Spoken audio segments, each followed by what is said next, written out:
ونعوذ بالله من شرور أنفسنا ومن سيئات أعمالنا من يهد الله فلا مضل له ومن يضلله فلا هادي له ونشهد أن لا إله إلا الله وحده لا شريك له ونشهد أن سيدنا وسندنا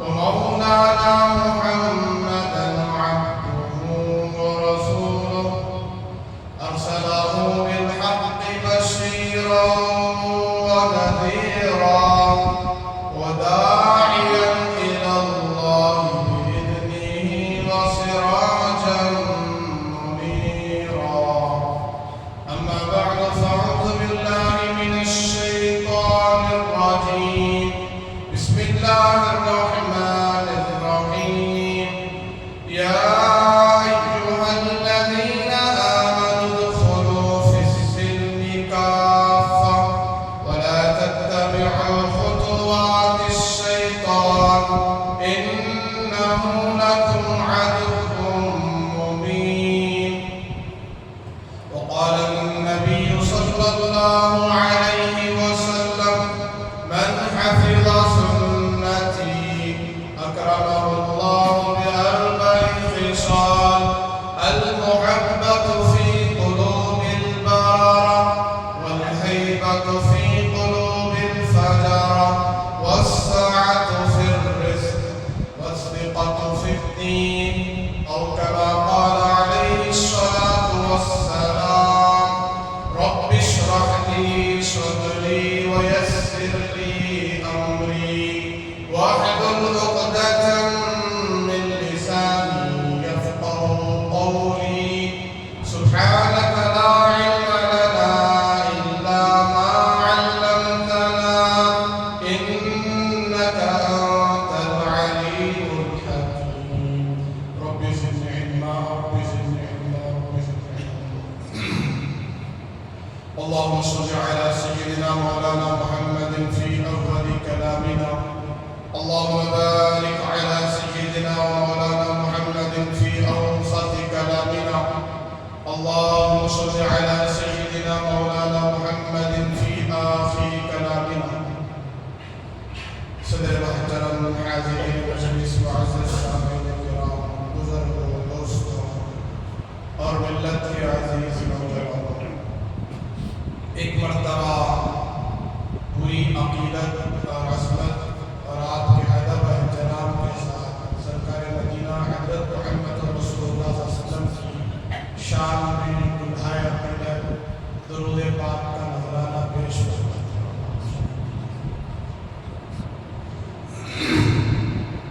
معزز سامعین کرام ہمارا عنوان اس بار حدیث کے تحت جو 7ویں حدیث ہے کہ تنہائی میں اللہ کو یاد کرنا اللہ کا ذکر کرنا اور اس سے متعلق جو واقعات ہیں جو اللہ کے محبوب بندوں کے جو تنہائی میں اللہ سے ڈرتے تھے حرام کاریوں سے اپنے آپ کو بچاتے تھے اور تنہائی میں جب ان پر حالات اور آزمائشیں آئی تو اللہ کی طرف متوجہ ہو کر اپنے تقوی کی انہوں نے حفاظت کی تو آپ حضرات ماشاءاللہ بڑی ترتیب کے ساتھ سماعت فرما رہے ہیں غور سے سن رہے ہیں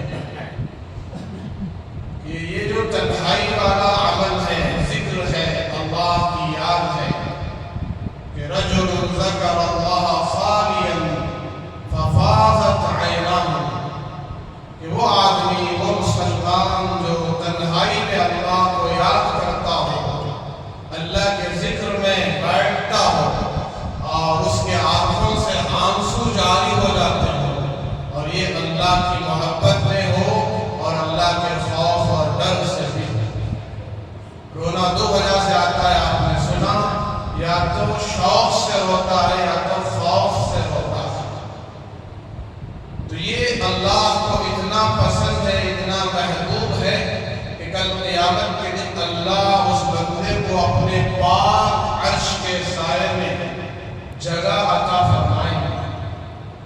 تو ہم سب عرش اعظم کے نیچے اس پاک سائے میں قیامت کے اس بھیانک عالم اور خطرناک دن 50,000 سال کا ایک دن، آسمان لوہے کا، زمین تانبے کی، سورج 1 میل کے فاصلے پر ہوگا۔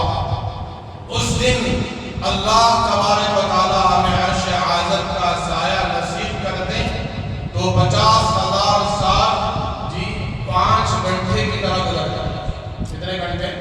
5 گھنٹے کی طرح گزر جائیں گے۔ اور بعض نیک ہستیوں کے لیے، اللہ والوں کے لیے 1 گھنٹے کی طرح 50,000 سال گزر جائیں گے، وہ عرش اعظم کے سائے میں رہیں گے۔ الغرض یہ محبت اور عظمت کا تقاضا ہے کہ تنہائی میں ایمان والے کا امتحان ہے کہ جس کے دل میں ایمان ہو، اللہ کی محبت ہو، اللہ کا ڈر ہو، خوف ہو۔ آپ نے ان ہستیوں کا واقعہ سنا، مردوں کا واقعہ سنا، اللہ والوں کا واقعہ سنا، اور اللہ والیوں کا بھی واقعات سنا۔ فرعون، اس کو کون نہیں جانتا، ایک مصر کا بادشاہ تھا، کافر بادشاہ تھا، بے ایمان بادشاہ تھا، اور اس وقت کے جو نبی پیغمبر تھے، رسول تھے، حضرت سیدنا موسیٰ علیہ السلام۔ کون تھے بھائی؟ حضرت موسیٰ علیہ السلام۔ ان کی دعوت چلی، ان کی نبوت پھیلی، اور یہ تورات اللہ کی طرف سے کتاب لے کر آئے اور سب کو اسلام کی طرف، ایک اللہ کی طرف، ایک کلمے کی طرف بلایا، لا الہ الا اللہ کی دعوت دی۔ چنانچہ فرعون کو بھی انہوں نے بلایا، حالانکہ فرعون بہت بڑا بادشاہ، بہت بڑا ظالم، اس سے بڑا ظالم اس زمانے میں کوئی نہیں تھا۔ صدیاں گزر گئی، ویسا ظالم پیدا نہیں ہوا۔ ایک تو ظالم بھی تھا اور خدائی کا دعویٰ کرنے والا، کہتا کہ انا ربکم الاعلی، کہ میں تم سب کا پروردگار ہوں، میں تمہارا رب ہوں۔ یہ نعرہ تھا اس کا، یہ دعویٰ تھا، کہتا تھا کہ میں تمہارا رب ہوں، میں تمہیں پالتا ہوں۔ اور حضرت موسیٰ علیہ السلام کی دعوت فرعون سے کہا ہے، فرعون میں ایک اللہ کی طرف تجھے بلاتا ہوں، ایمان قبول کر لے، دین قبول کر لے، میری بات مان لے تو تو پاک ہو جائے گا اور اللہ تجھ سے راضی ہو جائے گا۔ تو اس نے اللہ کا بھی انکار کیا، موسیٰ علیہ السلام کی دعوت کا بھی انکار کیا۔ چنانچہ فرعون کی ایک باندی تھی، باندی، جس کا نام ماشطہ تھا۔ وہ فرعون کی دختر یعنی بیٹی کے سر پر کنگھی کرنے والا، اس کی ذمہ داری تھی، وہ کنگھی کرتی تھی۔ جیسے کام والیاں ہوتی ہیں، خادمہ ہوتی ہیں، خدمت والیاں ہوتی ہیں، تو ایسے فرعون نے اپنے محل میں بہت سارے خادم رکھے تھے، تو اپنی بیٹی کے لیے اس نے کنگھی کرنے والی کو رکھا تھا ماشطہ۔ تو وہ ایمان لے آتی ہے، حضرت موسیٰ علیہ السلام کی بات کو مان لیتی ہے، کلمہ پڑھ لیتی ہے، لیکن اپنے ایمان کو چھپائے رکھتی ہے، جو یہ ظالم ہے، بدکار ہے، اور یہ خدائی کا دعویٰ کرتا ہے، لیکن یہ ایسی محبت تھی، ایسا عشق تھا، لاکھ چھپائے چھپ نہیں سکتا۔ بالآخر ایک دن فرعون کو معلوم ہو گیا کہ میری باندی ایمان لے آئی ہے، موسیٰ کے رب کو مانتی ہے، موسیٰ کے رب پر ایمان رکھتی ہے۔ چنانچہ اس نے چنانچہ اس ماشطہ کو، اس باندی کو اپنے دربار میں بلایا اور بلا کر پوچھا کہ اے ماشطہ، کیا تو کسی اور خدا کو مانتی ہے، کسی اور رب کو مانتی ہے، میرے علاوہ کسی اور کو خدا سمجھتی ہے؟ تو باندی نے جواب دیا کہ ہاں، میں اس حقیقی خدا کو مانتی ہوں، اس پروردگار کو مانتی ہوں جو اس پوری کائنات کا رب ہے۔ تو فرعون نے کہا کہ اے ماشطہ، ابھی بھی تیرے پاس وقت ہے، اس خدا کو چھوڑ دے اور میرے خدا ہونے کا اقرار کر لے۔ میرے خدا ہونے کا کیا کر لے؟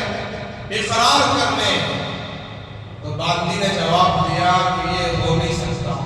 اے فرعون، تم خدا نہیں ہو، تم ہماری طرح ایک انسان ہو، تم خدا نہیں ہو سکتے۔ خدا تو وہ ہے جو پوری کائنات کو پیدا کرنے والا، تمہیں اور ہمیں پیدا کرنے والا۔ تو اب فرعون نے جلادوں کو حکم دیا کہ اس کو لٹا کر اس کے ہاتھ اور پیر میں میخیں گاڑ دو، کیلیں ٹھوک دو۔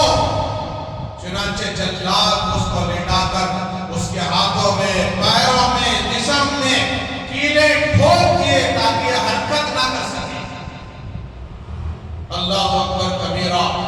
کتنا بڑا ظلم ہے ایمان لانے کی وجہ سے۔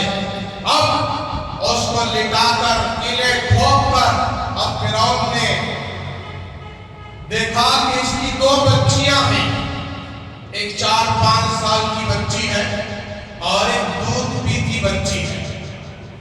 تو اس کو لٹا کر اس کے سینے پر اس کی بڑی بچی کو لا کر اس کے سامنے ذبح کر دیتا ہے، اس کو قتل کر دیتا ہے، اور کہتا ہے کہ اگر اب بھی تو ایمان لانے سے باز نہیں آئے گی، ایمان نہیں چھوڑے گی، تو تیری دوسری بچی کو بھی تیرے اوپر لٹا کر قتل کر دوں گا، ذبح کر دوں گا۔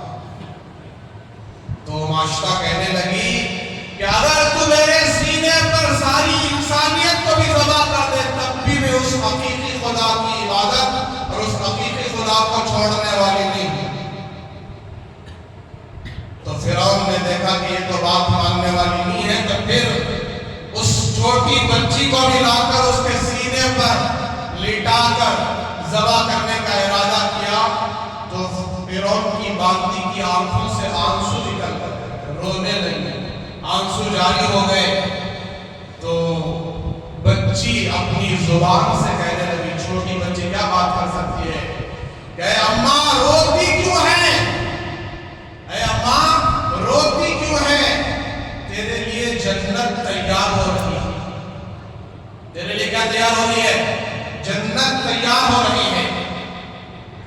چنانچہ آگے کہا کہ جنت میں جا کر دیدار الہی نصیب ہوگا، اللہ کا دیدار نصیب ہوگا۔ تو اس بچی کو بھی اس کے سینے پر رکھ کر فرعون ظالم بدکار ذبح کروا دیتا ہے۔ اور وہ فرعون کی جو باندی ماشطہ تھی، وہ کہتی ہے کہ آج میری دو بچیاں راہ خدا میں کام آ گئی، اللہ کے نام پر قربان کر دی گئی۔ چنانچہ اب اس کو بھی قتل کر دیا گیا، اور اس کی آنکھیں جنت کی طرف دیکھ رہی تھی کہ اس کو جنت دکھایا جا رہا تھا۔ یہ سارا منظر، یہ سارا واقعہ فرعون کی بیوی آسیہ رضی اللہ تعالیٰ عنہا، ابھی ایمان نہیں لائی تھی، اسلام نہیں لائی تھی، وہ دیکھ رہی تھی کہ جب اس کا انتقال ہو گیا، یہ شہید کر دی گئی، جناب محمد رسول اللہ صلی اللہ علیہ وسلم معراج پر تشریف لے جا رہے تھے، جب آپ کا گزر خانہ کعبہ سے، کعبۃ اللہ، بیت اللہ سے مصر کی طرف سے ہو رہا تھا، اور آپ بیت المقدس جا رہے تھے، براق پر سوار تھے، جبریل امین ساتھ تھے۔ تو جب مصر پر سے آپ کا گزر ہوا تو یہ قبر پر آپ کا جب گزر ہوتا ہے تو آپ ایک عجیب خوشبو سونگتے ہیں، جو بہت عجیب و غریب خوشبو، اتنی مہک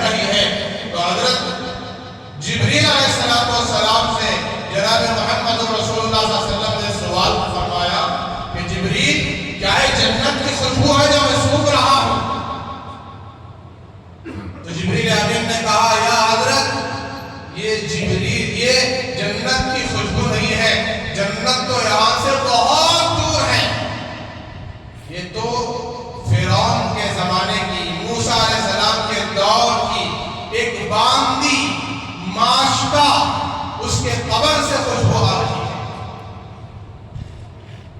وہ ایمان لائی تھی، وہ مسلمان تھی، اس کے قبر سے خوشبو آ رہی ہے۔ اللہ اکبر کبیرہ۔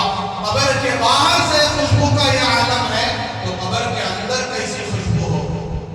خدا کی قسم، جس کے اندر ایمان اتر جائے اور وہ ایمان والا، ایمان والی قبر میں اتر جائے، تو اس خواب کو بھی اللہ تبارک و تعالی جنت کا نمونہ بنا دیتے ہیں۔ اس کا نمونہ بنا دیتے ہیں، جنت کا نمونہ بنا دیتے ہیں۔ تو حضرت آسیہ رضی اللہ تعالیٰ عنہ جو بات ایمان لے آئی، وہ دیکھ رہی تھی کہ کوئی ماں اپنے بچوں کو اس طرح قربان کر سکتی ہے، اپنے معصوم چھوٹے نونہال دودھ پیتے بچوں کو کیسے قربان کر سکتی ہے؟ یہ تو حقیقی خدا ہی کی محبت ہے، جس کی وجہ سے اس ماں کو اتنی جرأت اور ہمت ہوئی اور اس نے اس پاک پروردگار کی محبت میں اپنے بچوں کو، اپنے آپ کو قربان کر دیا۔ چنانچہ وہ ایمان لے آتی ہیں، مسلمان ہو جاتی ہیں اور اپنے ایمان کو چند دن تک چھپائے رکھتی ہیں۔ ایک دن فرعون کے اس کمرے میں، محل میں پہنچ کر، خاص جو کمرہ ہوتا ہے وہاں پہنچ کر فرعون سے کہتی ہیں کہ اے بڑے بے ساختہ، بلند آواز سے کہتی ہیں، اے مخلوق میں سب سے بری مخلوق، مخلوق میں سب سے بدترین مخلوق، کہ تو نے اس معاشرہ کو، اس نیک عورت کو تباہ کر دیا، قتل کروا دیا۔ تو فرعون کہتا ہے کہ شاید تو بھی پاگل ہو گئی ہے، تجھے بھی جنون چڑھ گیا ہے۔ حضرت آسیہ کہتے ہیں مجھے جنون نہیں چڑھا ہے، میں اس پاک پروردگار پر ایمان لا چکی ہوں، اس اللہ کو مان رہی ہوں۔ تو اب فرعون آگ بگولا ہو گیا، غصے میں آ کر حضرت آسیہ کے کپڑے پھاڑ دیتا ہے اور بڑے بڑے مالداروں کو، رشتہ داروں کو اور حضرت آسیہ سے جتنے متعلق تھے سب کو بلا کر کہتا ہے اس آسیہ کو سمجھاؤ، اس میری جاہل بیوی کو سمجھاؤ کہ یہ واپس مجھے خدا مان لے اور اس خدا کا انکار کر دے۔ چنانچہ ان رشتہ داروں نے، مالداروں نے سمجھایا تو حضرت آسیہ رضی اللہ تعالیٰ عنہ نے کہا کہ اگر فرعون میرے لیے ایسا تاج بنائے جس کے آگے سورج ہو، پیچھے چاند ہو، چاروں طرف ستارے ہو، پھر بھی اس پاک پروردگار کی عبادت کرنا نہیں چھوڑوں گی، اس خدا کو ماننا نہیں چھوڑوں گی۔ چنانچہ اب فرعون نے حکم دیا کہ اس بدبخت کو لٹا کر اس کے جسم پر بھی کیلے ٹھوک دو، میخیں ٹھوک دو، ہاتھ اور پیر میں بھی میخیں ٹھوک دو۔ چنانچہ ان کو لٹا کر ان کے ہاتھ اور پیر میں میخیں ٹھوک دیا جاتا ہے، سینے پر میخیں ٹھوک دی جاتی ہیں۔ اور فرعون کہتا ہے اب بھی اگر اپنی جان کو پیاری سمجھتی ہے تو ایمان چھوڑ دے، اسلام چھوڑ دے۔ تو آسیہ رضی اللہ تعالیٰ کہتی ہیں کہ مجھے تم کچھ بھی کر دو، میرے جسم کے ٹکڑے ٹکڑے کر دو، پھر بھی میری ایمان چھوڑنے والی نہیں۔ اب آگ میں تپتا ہوا بہت بڑا طبق اٹھا کر، بہت بڑا طبق اٹھا کر آگ والا اس کے سینے پر رکھ کر اس کو سخت عذاب دیا جاتا ہے، سخت تکلیف دیا جاتا ہے۔ تو حضرت آسیہ رضی اللہ تعالیٰ عنہ سے کہا جاتا ہے اب بھی چھوڑ دو ورنہ تمہیں سخت سال ہا سال عذاب میں مبتلا کیا جائے گا۔ چنانچہ وہ کہتی ہیں کہ اگر مجھے تم سال ہا سال میں قیامت تک کے لیے بھی سزا دو گی تو اسی حالت میں مر جاؤں گے، لیکن تمہیں نہیں مانوں۔ تو اب یہ بات حضرت موسیٰ علیہ السلام کو پہنچتی ہے، خبر آتی ہے، تو وہ حضرت موسیٰ علیہ السلام تشریف لاتے ہیں اور دیکھتے ہیں کہ حضرت آسیہ کا بڑا امتحان ہو رہا، اللہ کے پاس جانے کا وقت ہے، دنیا سے رخصت ہونے کا وقت ہے۔ تو اب حضرت موسیٰ علیہ السلام حضرت آسیہ سے بات کرتے ہیں اور کہتے ہیں کہ اے آسیہ، تمہارا پروردگار، ہم سب کا پروردگار تم سے بہت راضی ہے، بہت خوش ہے، اور ملائکہ کے سامنے فخر کر رہا ہے کہ دیکھو ہمارے حقیقی بندے بندیاں ایسے ہوتے ہیں۔ مانگ لو جو مانگنا ہے اللہ سے مانگ لو۔ چنانچہ حضرت آسیہ رضی اللہ تعالیٰ عنہا کہتی ہیں کہ میں اپنے رب سے جنت میں اپنا ایک گھر مانگتی ہوں کہ میرے لیے اللہ ایک گھر بنا دے جنت میں اور وہ نظارہ مجھے دکھا دے، اور فرعون کے اس عمل سے اللہ مجھے نجات دے۔ یہ دو دعائیں حضرت آسیہ کی قبول ہوتی ہیں اور اللہ تبارک و تعالیٰ حضرت آسیہ کو جنت دکھاتے ہیں، وہ اپنی آنکھوں سے جنت میں اپنا محل دیکھتی ہے اور فرعون کے اس عمل سے نجات ملتی ہے، ان کی روح پرواز ہو جاتی ہے۔ اللہ اکبر کبیرہ، اسی حالت میں اپنے حقیقی معبود سے جا ملتی ہے۔ تو یہ قربانیاں اللہ والیوں کی، اور آج ہم مسلمان اتنے غفلت میں ڈوبے ہوئے ہیں، معلوم نہیں سینکڑوں واقعات ہم نے سن لیا، نبیوں کے واقعات، صحابہ کے واقعات، اولیاء کے واقعات۔ ہمارے دل اتنے پتھر دل ہو چکے ہیں، اتنے سخت ہو چکے ہیں کہ ہم سے بڑا ظالم اس دنیا میں کوئی نہیں۔ کتنی مرتبہ حی علی الصلاۃ مؤذن ہے جی بلند آواز سے اللہ کا نعرہ لگاتا، آؤ نماز کی طرف، کیا مطلب؟ آؤ اللہ کی طرف، مسجد کو آنا اللہ کی طرف آنا، نماز کو آنا اللہ کی طرف آنا، اور ہم پیٹ پھیر کر جاتے ہیں۔ ہمارے دل سخت ہو چکے ہیں، ہمارے دل پتھر دل ہیں۔ حدیث میں آتا ہے زنا کرنا بہت بڑا گناہ، بے شک بہت بڑا گناہ، لواطت بہت بڑا گناہ، چوری کرنا بہت بڑا گناہ، غیبت کرنا بڑا گناہ، شراب پینا بہت بڑا گناہ، سود کھانا بہت بڑا گناہ۔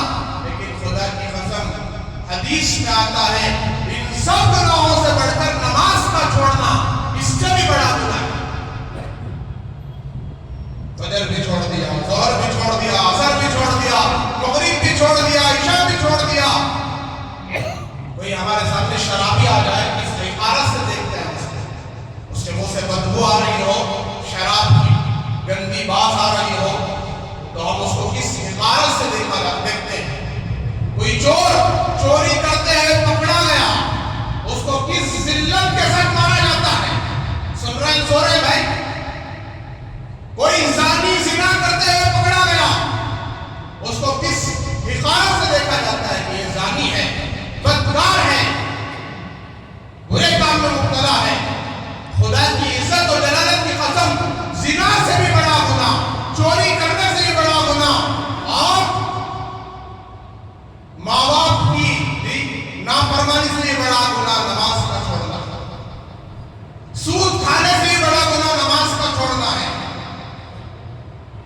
کتنی نمازیں ہم قضا کر رہے ہیں۔ جب ہم نماز قضا کرتے ہیں تو ہم اپنے آپ کو سمجھے میں چور سے بدتر ہوں، میں زانی سے بدتر ہوں، میں غیبت کرنے والے سے بدتر ہوں۔ میں جس حقارت سے چور کو دیکھا جاتا ہے اس سے کئی گنا بڑھ کر اپنے آپ کو دیکھیں کہ میں کیسا ذلیل انسان ہوں، میں کیسا ذلیل مسلمان ہوں کہ میرے پاس اللہ کا حکم ادا کرنے کے لیے ٹائم نہیں ہے۔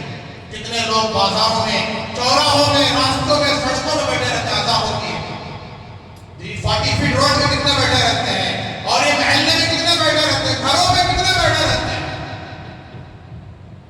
بہت بڑا گناہ ہے نماز کا چھوڑنا۔ تو یہ اللہ والیاں، اللہ کے خاص بندے بندیاں، حضرت سیدنا ایوب علیہ السلام بہت سخت بیمار تھے۔ ان کی بیماری کے بارے میں سنا ہے، دو روایت، ایک روایت 7 سال تک بڑے سخت بیمار تھے، اور ایک روایت میں 16 سال بیمار تھے۔ ان پر وحی آئی، اے ایوب تم پر سخت حالات آنے والے ہیں، سخت آزمائشیں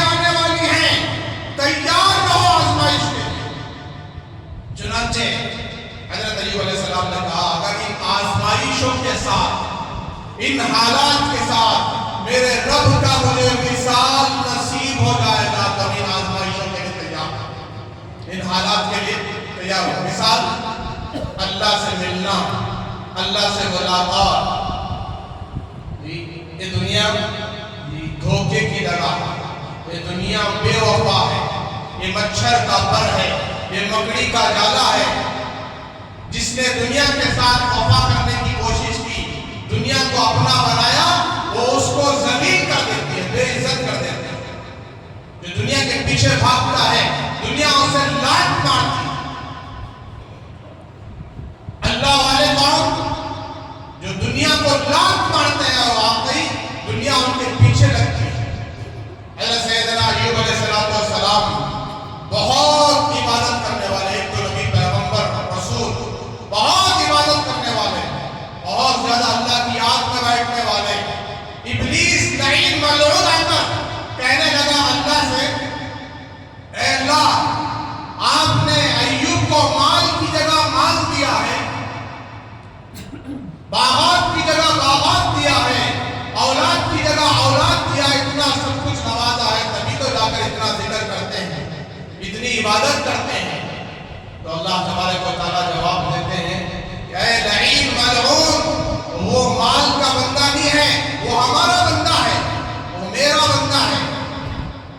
تو پھر ابلیس لعین کہتا ہے کہ اے اللہ، مجھے اس بات کا اختیار دے دے کہ ایوب کا سارا مال ضائع ختم کر دوں، اس کی اولاد کو ہلاک کر دوں، اس کو بیمار کر دوں۔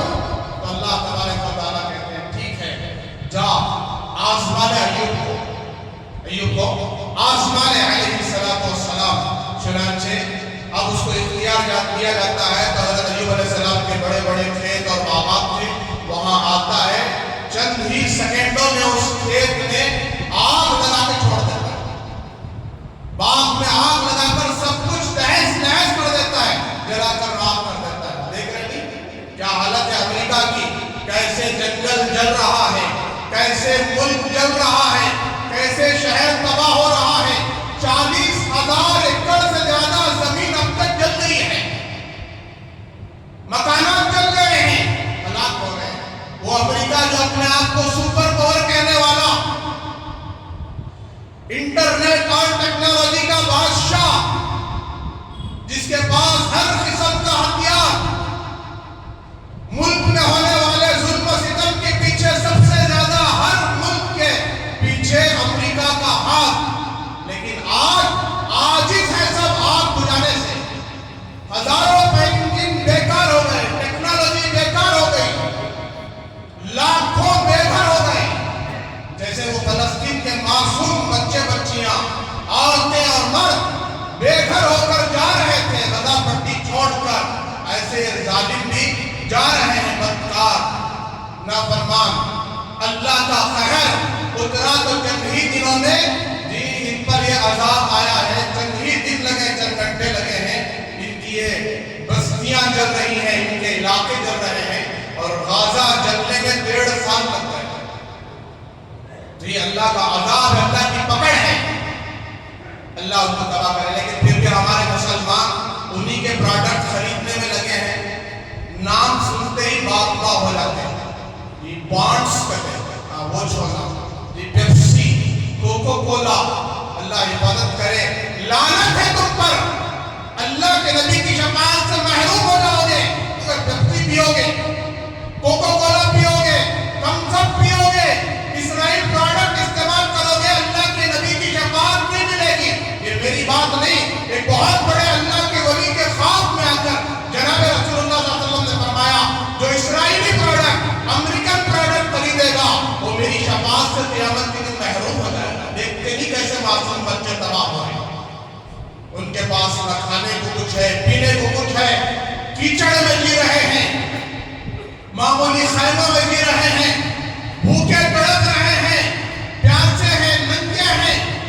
ان سب کے پیچھے یہودیوں کا ہاتھ، انہوں نے یہ ہم ہی کو اپنا پروڈکٹ بیچا، اپنی چیزیں بیچی، ہم سے ہی وہ مالدار ہوئے اور معصوم مسلمانوں کو تباہ کر دیا۔ تو اسلام کا کریم ہے، لاکھوں حفاظ ہیں اور جمے رہے آج ان کو شکست دے چکے ہیں.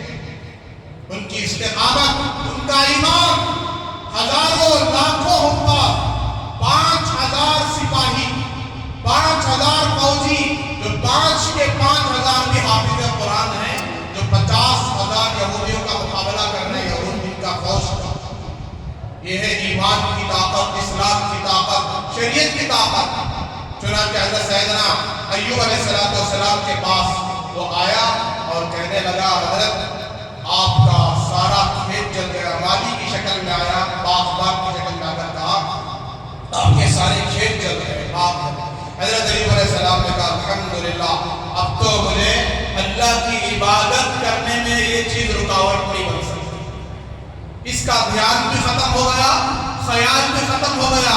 اب تو اور زیادہ اللہ کی عبادت کرتا، اور زیادہ فکر کرتا. اب دوسرے دن ایک دن نہیں گزرا تھا، دوسرے دن آتا ہے، ان کے اہل و عیال جس گھر میں ہوتے ہیں بیوی بچے، اس گھر کی چھت کو اوپر سے ایسے گراتا ہے کہ سارے بچے ہلاک ہو جاتے ہیں. بیوی ہلاک ہو جاتی ہے کہ اتنے ہلاک ہو جاتے ہیں کہ ان کے سر سے بھیجا نکل کر ناک کے راستے سے آ رہا ہوتا ہے. ایسے ہلاک ہو جاتے ہیں. معلم کی شکل میں آ کر کہتا ہے، استاد کی شکل میں، کہ آپ کے سارے بچے ہلاک ہو گئے، آپ کا گھر ہلاک ہو گیا. تو حضرت ایوب علیہ السلام نے کہا کہ یہ اللہ کی امانت تھی، اللہ نے لے لی. اللہ کی امانت تھی، اللہ نے لے لیا. آج ہم بیوی بچوں کے لیے، اپنی خواہشات کے لیے اللہ کا حکم توڑ رہے ہیں.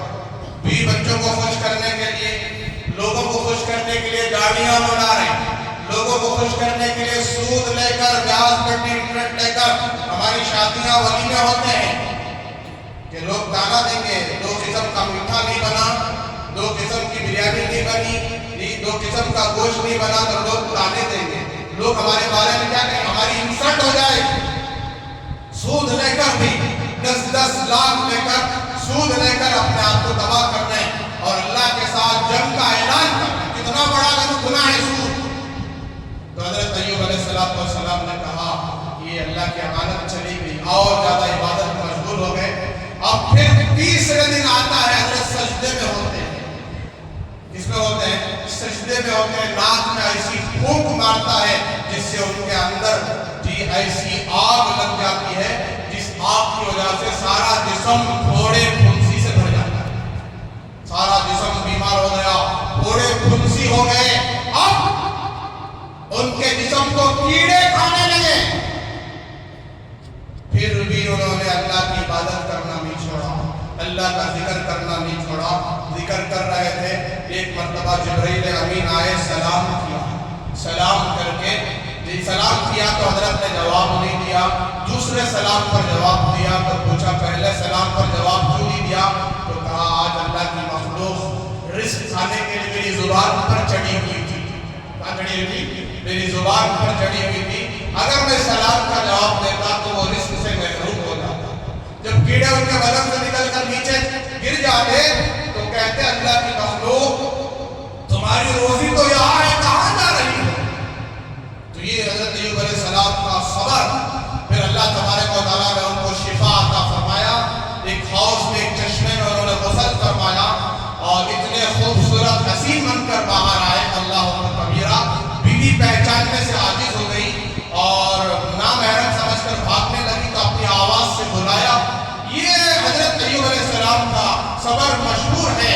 الغرض میرے بزرگوں میں یہی واقعے کو روک کر آئندہ انشاءاللہ اس واقعے کو چھیڑیں گے اور دیگر واقعات کا تذکرہ کریں گے. اور معراج کے جو واقعات ہیں، اللہ کے نبی نے جو عذابات دیکھے، جن اعمال کے عذابات، سود خور کا کیا عذاب، بے نمازیوں کا کیا عذاب، زانیوں کا کیا عذاب، شراب پینے والوں کا کیا عذاب، غیبت کرنے والوں کا کیا عذاب، جھوٹ بولنے والوں کے لیے کیا عذاب، میرے آقا نے کیا کیا دیکھا معراج کے موقع پر، یہ سب انشاءاللہ آئندہ عرض کریں گے. دعا فرمائیں اللہ تبارک و تعالیٰ ہم سب کو ان تمام باتوں پر عمل کرنے کی توفیق عطا فرمائے، اخلاص و استخلاص عطا فرمائے.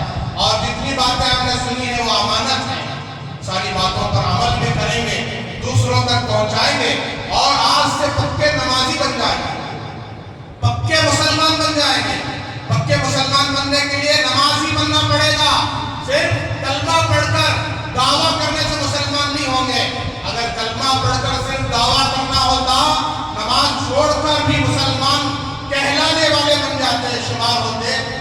سے بڑا مسلمان ابو جہل ہوتا.